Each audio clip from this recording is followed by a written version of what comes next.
Lorente, fancy seeing you at the popcorn counter. James Rizika, I see you here just about every other week by my calculation. Yes, that's true. I've learned a little secret recently. I should probably keep my voice down. So you know Dave, who is the guy who serves the popcorn on Thursdays, Fridays, and Saturdays here at the popcorn counter. I made a discovery. You know what it is? Dave is generous with me, so it better be something good that you say about him. Dave is a good guy, but I don't know whether he wants people knowing this.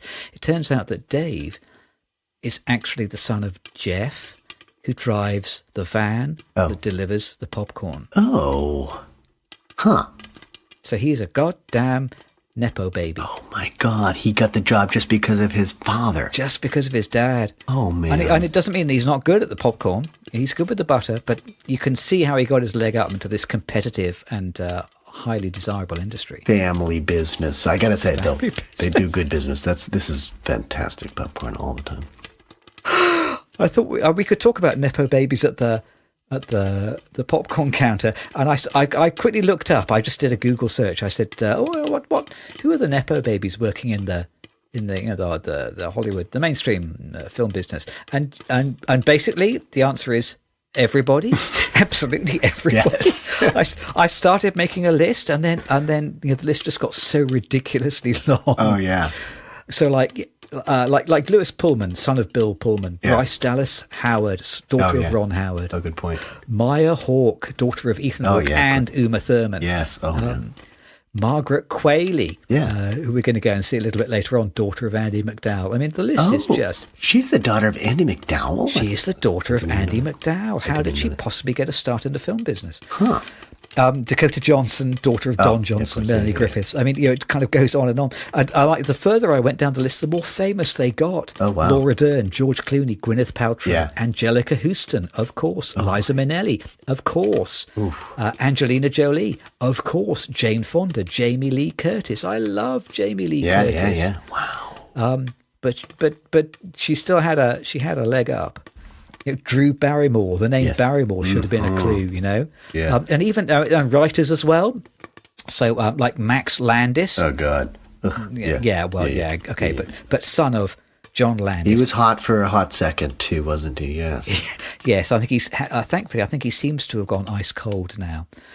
And then finally, I wrote at the bottom of my notes, the whole Coppola family. Oh, yeah. Because there wasn't enough room at the bottom of the sheet to write all of their names down. But yes.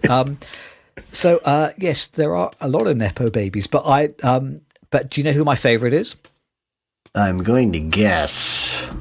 Who do you guess? I think it's what's Tom Hanks? I like to mention Tom Hanks. He has a son, Colin Hanks. Oh yeah. Is it Colin? I think it's Colin. Colin, yeah. I think so. Yeah. Colin Hanks. But it's not Tom Hanks. Oh. It's someone in a film that we watched last week. Oh. Olivia Colman? Or It was, Michael Douglas, tell me. Michael Douglas! Oh my God! Who, they're so famous now, it kind of becomes almost like a surprise to remember, oh yes, son of Kirk Douglas. But yes, Michael Douglas.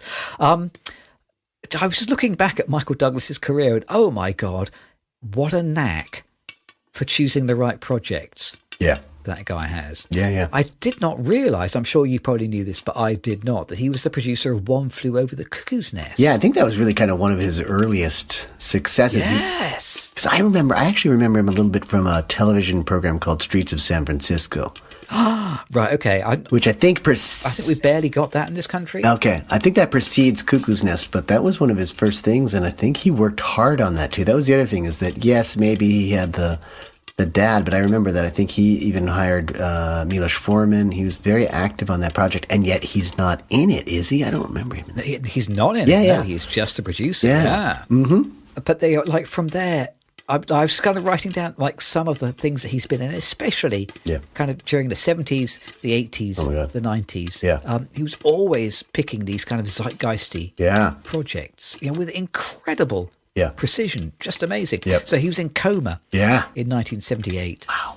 And then he was in the China Syndrome in 1979. I think I feel like he produced that as well. I'm not I think sure. he did produce that as well, yes. Yep. And then we were talking last week about Romancing the Stone, Jewel of the Nile, and then War of the Roses, but also Fatal Attraction. Big film. Fatal Attraction and Wall Street, both 1987. Wow. And Basic Instinct. Basic Instinct. I mean, what an incredibly zeitgeisty film. So Yeah. Basic Instinct, 1992. Yeah. Then in 1993, Falling Down. Oh, that's right. Yeah. And then in 1994, Disclosure. Mm-hmm. All these hot button topics. Yeah. Managing to make a feature film about it year after year after year. Then 1997, the David Fincher picture, The Game. Have you seen that? Yes, I have. That's The way that film plays with what is real and what is not really feels like it's 20 years ahead of its time. yeah. That's Sean Penn in that film, right? Is it that's a Sean Penn? It is Sean Penn in that film, yeah, as his brother, isn't it? I think. And I feel like it's a David Mamet script, but I'm not sure. Okay. Yeah. Yeah. Absolutely. Just knows how to choose them. And then in 2000, then he's in Traffic. That's right. Again, which is like super zeitgeisty. Yeah. This is a pretty incredible career. Yeah. How do you think he's done it? Well, I think it's a family business to a certain extent. I think there's probably a fine line in there somewhere. I think there's some people who have no real talent and they are true nepo babies. I think there's also a family. What was that Dakota Johnson film that we saw earlier this year? I don't know why I mentioned that in particular. It's just that just popped into my head. I think there are also family businesses, and I think to a certain extent, like the guys here, the popcorn guys, Jeff and Joe, Dave and Jeff, Dave. Yeah, they've done that. It's passed along. It's a family business, and I think to a certain extent, acting is like that as well. I'm sure your kids are going to be great anesthetists, and I would have been a great psychiatrist, maybe.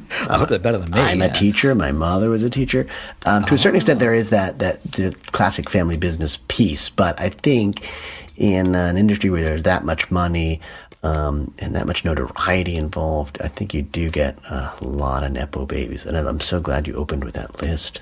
It was good. But I think he as a result, I think he's probably was around film forever, right? Grew up in Los Angeles, I'm sure. And Kirk Douglas, too, made some pretty big choices and some pretty good films, so I think, and lived forever. Yeah. I'm almost tempted to see if he's still alive. I don't think he can. And I think they were kind of close. Like, I feel like... I think Michael Douglas is like 80 now. Yeah, he'd be about 80, and I think he's 79 or 80, yeah. And I think his father lived into like late 90s, if not 100 years old. So I've just looked it up now. He died at the age of 103. Jeez. Kirk Douglas. Wow. Man, he put the hours in. Well done. Yeah, I think they lived together a lot of that time. So I think you're picking up a lot of lessons from someone who's been there and known the business, and sort of had a similar career. He was definitely a producer and an A-list actor for many years. So that's in there. I think it's in the blood to a certain extent. But the nepotism that's a little different. I don't think that's just blood. I think that's also favoritism and maybe some bribery involved too. But it's all about who you know, isn't it? Yeah. It's kind of that's such a profound and simple bit of advice. It's not what you know; it's who you know. But the other thing I think this suggests is just that if you want to be really successful, for most people, one life is not long enough. Yeah. I mean, I kind of recognize now, like probably everybody does. You get to a certain age in your life and you look back and think, should have done that. Yeah.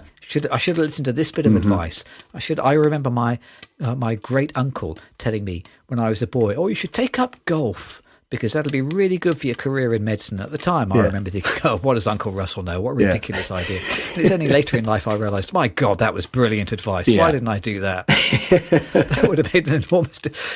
really kind of, golf is the one sport that will improve probably almost any career, isn't it? Yeah. So success is broadly iterative, I think. So I think going from nothing to everything in one lifetime is really, really hard. Yeah. But not only is it hard, I think your success largely depends on circumstances outside of your control. The people who do go from nothing to everything have largely been really lucky. Yeah. And it's just observer bias that we don't notice all the people who went from nothing to still having nothing at the end of their lives because they don't appear in the newspapers. Whereas we have this observer bias that it gets reported on the people who did remarkably well, but the people who did remarkably well in a single generation, largely they've been fortunate. Yeah. If you want to do it rationally with a plan, it takes more than one life, I think, to get it sorted out. Yeah. If you have a parent who already did a dry run, I think you have just have a much better chance of making that leap up the ladder. Yeah. Because someone has already made all the mistakes and they can tell you, "No, wish I'd done this. I should have done that. Now, my daughter, you, my son, you can do it." The fly in this ointment is, of course, that children never listen to their parents. So I presume that the nepo babies are the ones who had guidance from the parents and who listened to the guidance. That's the difference, isn't it?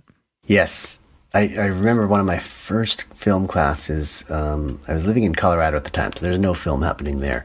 But the instructor, one of the first classes, I think he asked this question of all of us. He said, who knows someone in the industry, or who knows someone in Los Angeles?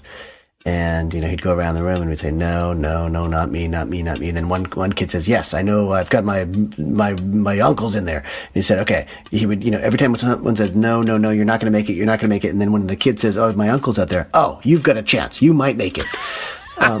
So it is very dependent on connections. And I think as awful an instructor as he was, that was a pretty good point that he had.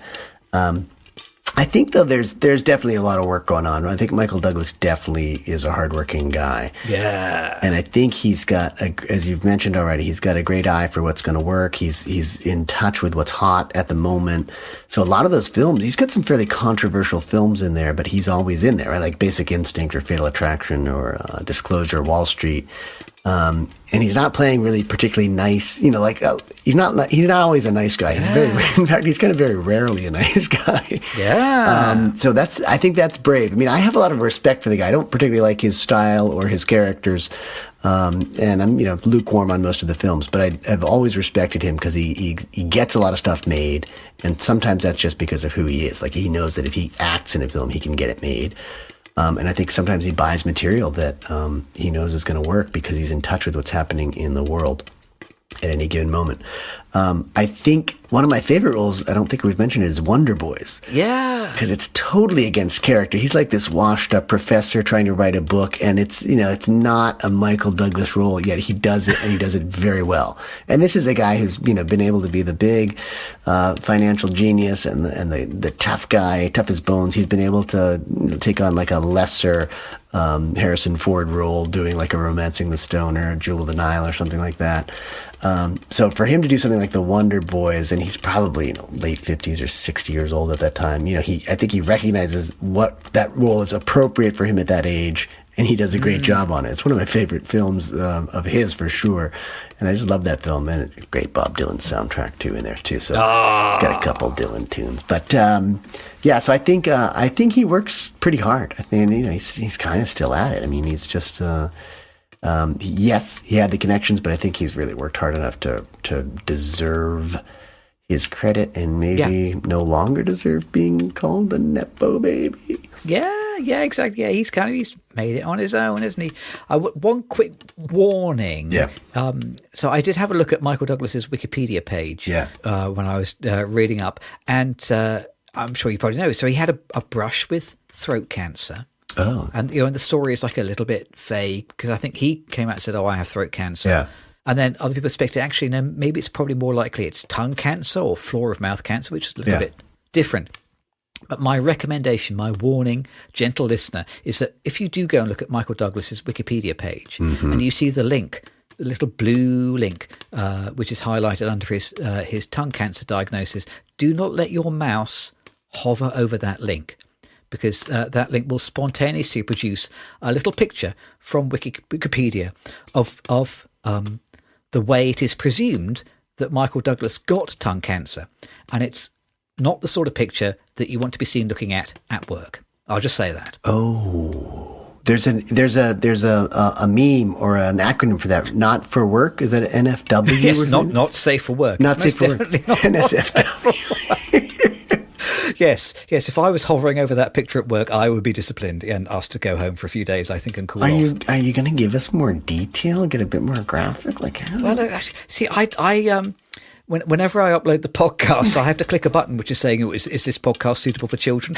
And if I give you any more information, it wouldn't be suitable for under 18s. Okay, now you've just given that page a lot of hits because all the two-reelers are going there now. as we speak. Wikipedia, you can send your thanks to me. Yes, I've just doubled their server load for the Michael Douglas picture page. So still 80, still going at it. Yeah. Had the foresight in 2015 even to make a Marvel movie, didn't he? So I think that's he's been right, in yeah. like 4 or 5 Marvel movies now as Ant-Man Senior. Yeah. So still got an eye for a good project. Yeah. Still working hard. Yeah. So this is a message that goes out from me to Dave. Even though we've discovered how you got your job, doesn't mean that we don't respect your hard work, and it doesn't mean that we don't enjoy that you put extra butter on the popcorn. Oh, absolutely. And I hope that, Dave, I hope you pass that on to your kids. I know Curtis is kind of young, but he'll be there eventually, and I think he'll be a good popcorn person too. It's a dynasty. It's a goddamn dynasty. Mm-hmm. Right, we better go and see this Ethan Coen picture, I suppose. Yes. Well, wait. Is it Ethan Coen or Joel Coen, or is there another Coen? Oh, no! I just looked. It's Barry Coen. Barry Coen, the cousin, distant cousin. How did he get that? There's some Nepo Bros. Oh, I like that. Nepo Bros.